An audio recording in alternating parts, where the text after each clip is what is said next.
Alright, 1, 2, 3. What's up, guys? Hey guys. Alright, so today's episode is, can you make a living off bowling? That's what we're going to talk about today. But before we do that, I'm bowling the regional in 2 days.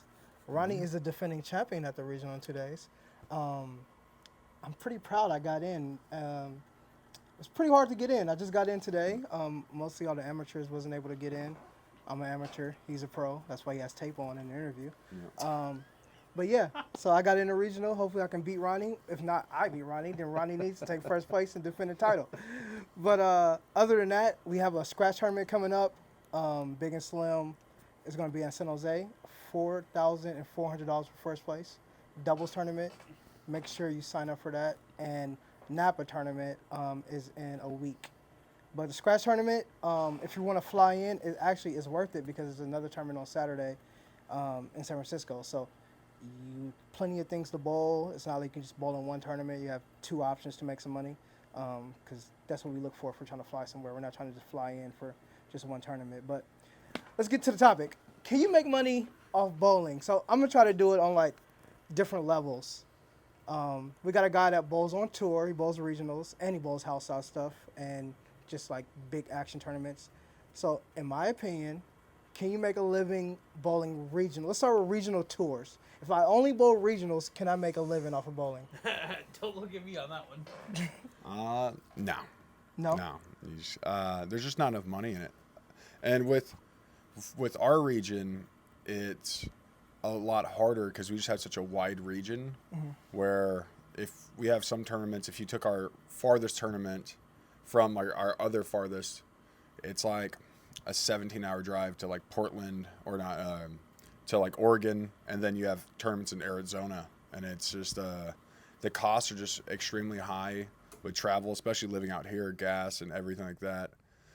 So it's just a lot harder, and then it's also a regional, so you have just a lot of good guys bowling. Yeah. And so if you're taking fifth and you're in for 900 and fifth's paying 800, 900, you're pretty much realistically looking at having to average third or second just to be making And when you say a worthwhile profit. When you say you're in for 900, explain to people what that means.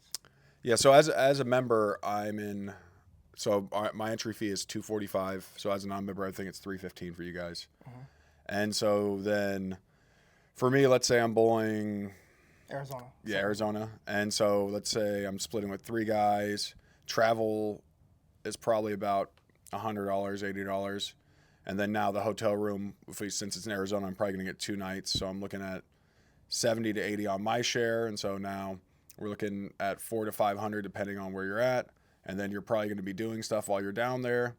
And so now you're at 700, and this is like extremely conservative on these numbers. Yeah, because that's not flying, that's you driving. Not flying, driving. You're able to split. You guys have a good car that has good gas mileage.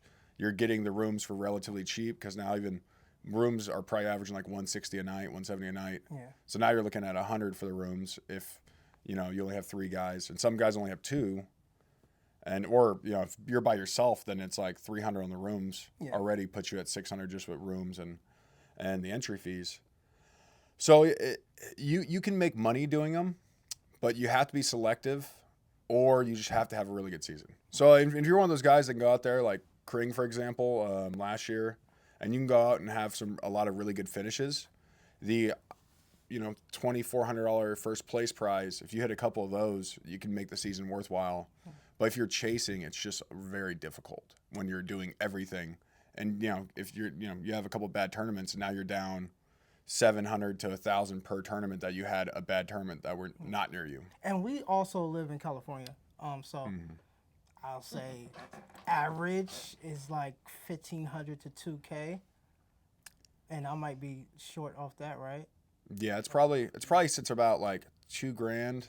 I would say like 18 to 22 is probably the sweet spot. Yeah. Where most of them fall into. And our gas is $5. Yeah. If you're going to go that route and you're looking at gas, I mean, what's the average rent? Majority of people here are paying $2,500 for an apartment. Yeah. So you'd have to win one a month just to pay your rent. And that's not profit. Yeah. So you probably 2 a month to pay your rent. Yeah. So yeah, out here it's just much harder too. And if you live, I used to live in St. Louis, and back there it's like the Midwest and the Centrals are like touching each other pretty much, like where like there's even like overlap. Yeah. So I could realistically, the gas is $1.50 cheaper a gallon at minimum, depending on where you live out there, and then you have much more regionals to even be chasing. So you could realistically you could have more regionals to do. So if you're constantly placing top 8, top 5, and they pay more since they have more people, so it's like, you could do that route if you're living somewhere else, and it's more realistic. Like but paycheck it's to paycheck. yeah, Well, not even paycheck to paycheck. Good tournament to good tournament. And then it's just gonna build and compile out that way. So you definitely need supplemental income, or you need another avenue in bowling if you're doing that. So what about the tour guys? How many of the tour guys, since you've been out there, do you think either only bowl, or most of them bowl and have a job? And then, of course, some guys get paid by whatever company they're with. Mm-hmm. Yeah, I would say a decent amount bowl for a living, but most of them have side things where, it's either the YouTube channels or pro shops or like another venture. Most of them are inside bowling because it's the easiest to get your schedules off and to make your own schedules, especially around bowling. Yeah. Especially with like the YouTube channels, because it creates content, or influencers and things like that. And yeah, and then I would say a lot of the guys, not a lot, but a lot of them, some of them get paid for them, and it wouldn't, probably not a ton depending on which tiers you're looking at, but it's enough to where you're getting paid to go on tour, and it's probably enough to cover tour. And so you're pretty much free swinging on the tour for a okay amount, probably less than you would think. I would imagine like 30, 40, 000, yeah, it definitely goes in tiers on how much you're making. And then tour events are hard, but it also depends too, like if you're in the tournaments, out of tournaments too, so it's not like you still got the rest of the year to hopefully make money if that's your only income. Yeah. So that's totally different. And that's the other side too. It's like where like you're not on tour, even if you have a great year on tour, if you make $80K profit, like stellar year on tour, but now it's like you have 4 months, 6 months where you're really not making income like you were for a certain portion. Yeah. So even on that, it's like you can practice and do whatever you want, but it's like you're not really making money there. So a lot of guys do that route too, just to make it more even throughout the year. Okay, so we got the tour, we got regionals. So what about the guys like basically back in the day, Gohagen, Cam Crow before he started on tour, AJ Rice, McHale, the guys that just go to these big tournaments and they bang them. They get in every bracket and they make money. How do you think they do?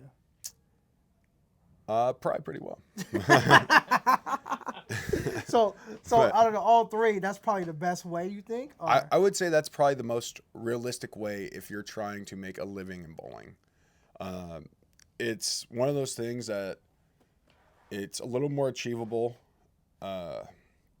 You're not really bowling against Belmo and all these other guys. Yeah. So you don't really have to beat guys for 80 games. Yeah. So if let's say you walk in a building and you're 12th best arbitrarily, you don't have to beat the 11 guys in front of you for 50 games. You just need to beat them for 3. Yeah.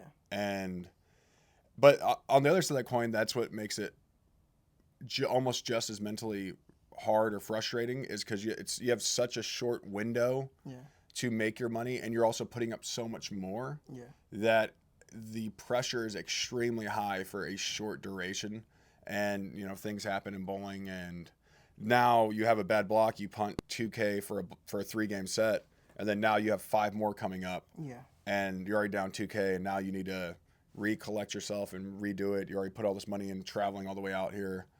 And so I will say, like, that would be the most attainable for most people, but it's also definitely has its drawbacks on how much money you need and the mental drain or fry of just having that much pressure for such a short amount of time, and then you're pretty much just doing that over and over again. Yeah, like for example, like me, Ronnie, and DJ, we bowled the NDO tournament. we get off the plane and it's Friday. They got mixed doubles and they already got 160 brackets, and that's the light day. So we're in for 160 brackets, which is what's that? 80, that's $800 on the slow day. We're in for $800, and then say we lose there. Now we got to bring out some more money for the actual day, which is Saturday. Now we're in for $1,500 that squad. Well, and you figure you have 4 squads at $1,500. Yeah, 4 squads at $1,500, and if you lose that, you're down $10K. Yeah, and that's not even $1,500. Really isn't even loading up. That's. No, it's supers and everything like that. Yeah. Other pots and stuff like that on top of everything else. But some of those guys like Mikhail, AJ, when they got it, they're not missing.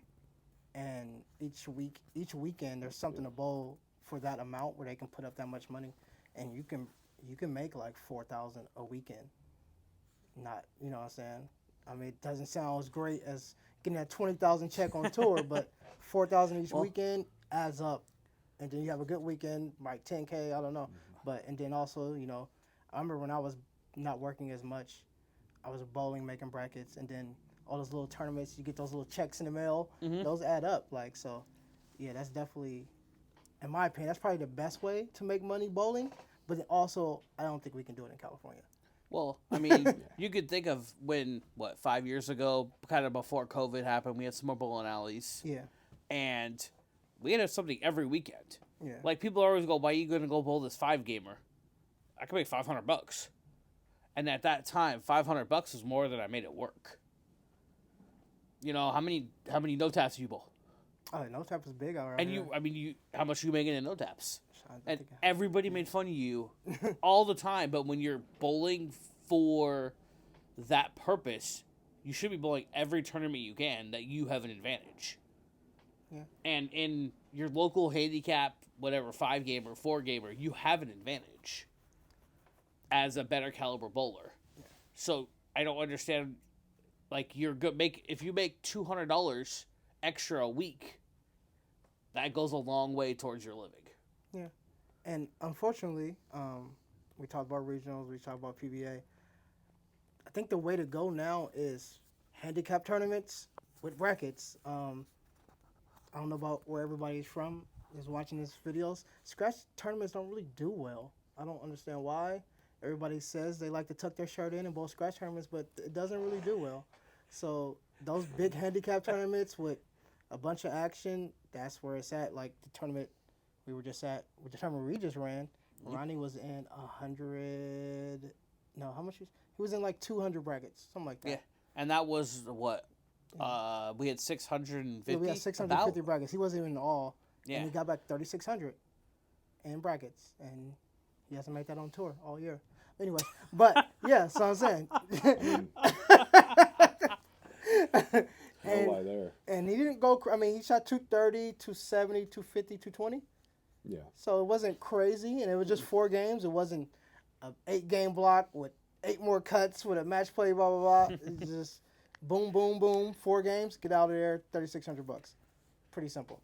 So I kind of agree with Ronnie. I think the only way you probably could, other than being EJ Tackett, Simon, some of the other guys, is probably finding all these big tournaments, the Jody Boyd's tournaments, those big 10K mega tournaments, Dougie Vision, and attacking that, in my opinion. And don't really look past these handicap team tournaments because there is so much action and so many of them. Yeah.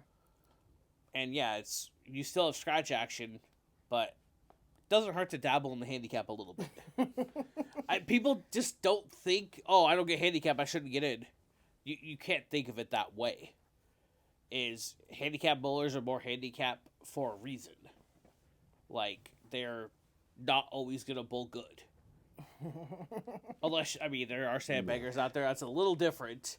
But, like, your average handicap bowler is not going to bowl good for 4 games. And if you get into enough of them, you're going to bowl the guys who don't bowl good. Yeah. And they're usually outside of their house. They're outside of what they're used to doing. Yeah, traveling-wise. Yeah, and it's one of those things. As a scratch bowler, you have an advantage that a lot of people don't take advantage of. So what's your conclusion? Yes or no? Can you make money? Can you make a living? Money? Can you make a living? Not in California. No. The cost of living is just way too high. I'm going to say no. Would you say, Ronnie? I would say yes. Oh. I would say yes. But there's a caveat. You could do it, but like, would you want to do it? Because talking about Holloman and a lot of those guys, I don't know what they're bringing in, but if, they're bringing in more than what a lot of people make a year, in terms of like average salaries, if like they're doing something like that, like, yeah, you could do that. Yeah. But now when you have all these bills and everything that you're already committed to, there's no guarantee that the next year you will have that again. Yeah, wrist injury, back injury. Yeah. And I was like, me, like, hurt my back 4 months ago, and it's like, you know what, like, there goes that. Like, whatever I was making the last 2 years, it's like, well, that's down the drain. Yeah. And even that, you just go in slumps, and even without injury, like, you can go in slumps, and then mental fatigue of just doing it and grinding for so long that it just wears down. So I think you could, depending if you're living on the right area, you have the right situations where your bills aren't too crazy high. You don't really have a lot that you're locked into like that. Mortgages, families where that's like your main source of income. But it's one of those things that's going to be tough, and you have to just be all in about it. Like, that's just what you do. So do you still have fun bowling? No. I mean, I do. It just depends. But then, it's kind of the bracket mode now where I have a good time bowling, and then it's like as soon as I get anywhere near loading up or anything, not even loading up, if I'm in for a couple hundred, it's like I'm in for a couple hundred. Now it's like I could be with, my brother and all my buddies, you guys, and no one is in for anything. And then now it's like if I'm in for like a couple hundred, now it's like my brain just switches and I'm just in destroy mode. And so like if I start bowling bad, my ears start steaming already. Yeah, So I do, but then it's like you kind of have to have that switch to where you know what, like you enjoy it, but then if you're doing this for a living, it's like you're doing it for a living. You gotta be able to be like, I gave it all. I was focused. I was paying attention. I wasn't getting too drunk while doing this. Well, it's like some guys do, but for me, it's like it's kind of like getting drunk at work and then being like, oh, I screwed up. Like, Don't fire me, boss. Yeah, don't fire me. Like, oh, there was PG&E. Well, all right. So we got our answers. So DJ says no. I say no. Ronnie says maybe. Yes, maybe. Yeah. Well, I mean, if you're living in a different part of the country, it's definitely doable. Yeah. Just because there's more to bowl. Yeah. Out here is just a little different. Yeah. What about bankroll management too? Bowlers are not very good at that. Like, if you go and win $15K in the tournament, what are you gonna do with that $15K? Are you gonna look at the future? Or are you gonna be like, damn, man, I need these rims, or I need a new car, or I need a new TV? Like, you're not looking at it as a job. Yeah, but if you're gambling for a living, then you obviously have no aversion to spend it. Like, it's like it kind of goes hand in hand with like, if you're not getting steady paychecks, then you're kind of in this mindset where you're like, all right, like I'm willing to gamble a little bit on stuff. Yeah, and honestly, most tournaments is you're bowling this tournament to pay for the next tournament. Yeah, we also do know gamblers. Yeah. How many times you see somebody win a tournament and go straight to a casino? Yeah, and then tournaments would be at casinos, so yeah. Yeah, and that kind of go hand in hand. Yeah. That's probably one of the darker sides of bowling. Yeah, we don't want to talk about that. Talk about the good things. Doing as a living is just rough. Yeah. Even if you are one of the best at it, it's still rough. Yeah. Yeah. Selective tournaments too. You got to pick the right ones. It's like same with these jobs. Like if you're doing a 100% commission-based job, and it's something that you're not moving a lot of the products very easily, you're kind of in the same situation where you're kind of bouncing around. Yeah. And bowling is even a little more intense because it's just on you. Yeah. Which is nice, like, and if you're doing well and you can have like that confidence, but then it's like when things are going bad, it's like, oh, I bowled bad. Like it's just plain and simple. Like it's just on me. Yeah. And so you kind of get into like the gamble mode of like, if you're doing it for a living, it's like you have to fire. It doesn't matter what mindset you're in. Yeah. There's no like I just got clobbered 5 weeks in a row and now I can back off. Where you're like now you're down and you're pressing, and now you need to like pull yourself out of it. Yeah, my low even if I'm bowling bad after shadow, I'm still getting in 100. Like that's my lowest I would get in, and 100 brackets for some people is it's a lot. That's my lowest point. The majority of people have never been in 100 brackets. Yeah, I understand. Nor that. will they ever be in 100 brackets. I understand that, but I bowl for money, so it's a little different for me. So, but anyways, enough of that. The regional, you won a regional last year. It's the same pattern as last year. Yeah, it's the new updated version. Mm-hmm. So, we talked about it already. You said you had a little slump, back injury. How are you feeling coming up into this weekend? Never great. Never great. Well, even for this tournament, I think in the last 7 years, if we exclude doubles, I've only missed cut at 3 regionals.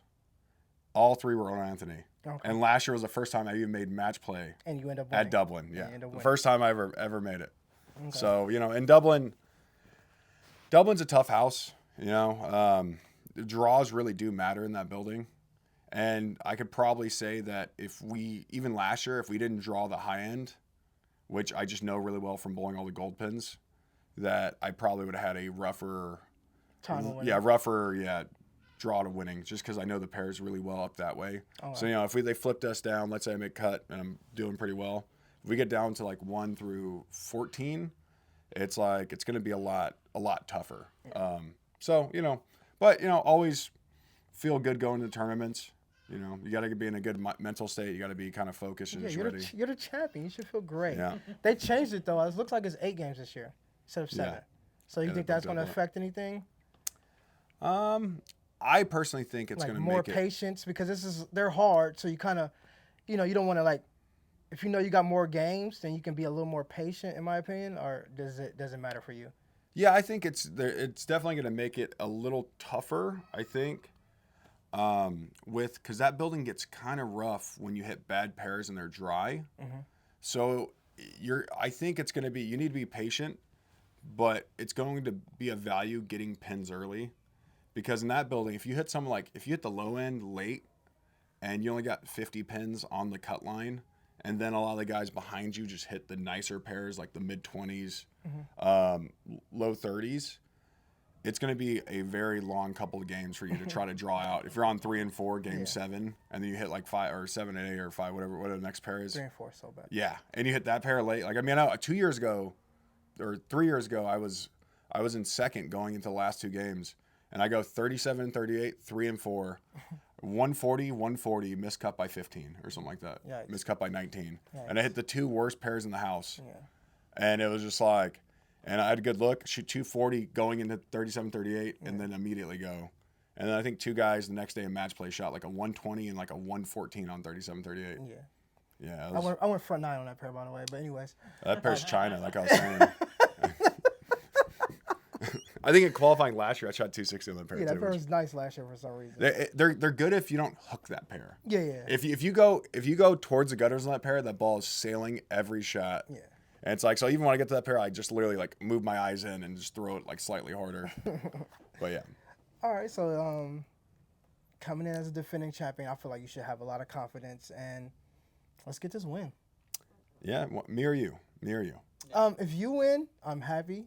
If I take, actually, this is the best scenario. You win, I take second, because if I win, then I can't bowl certain things for a couple of years. So.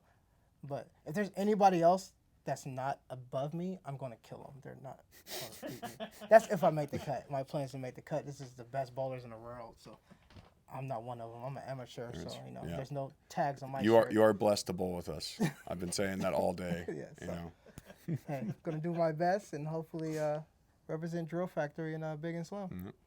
All right, so we're going to sign this episode off. You cannot make money bowling. Only. You cannot. Yeah. You could make money bowling. You can't make a living bowling.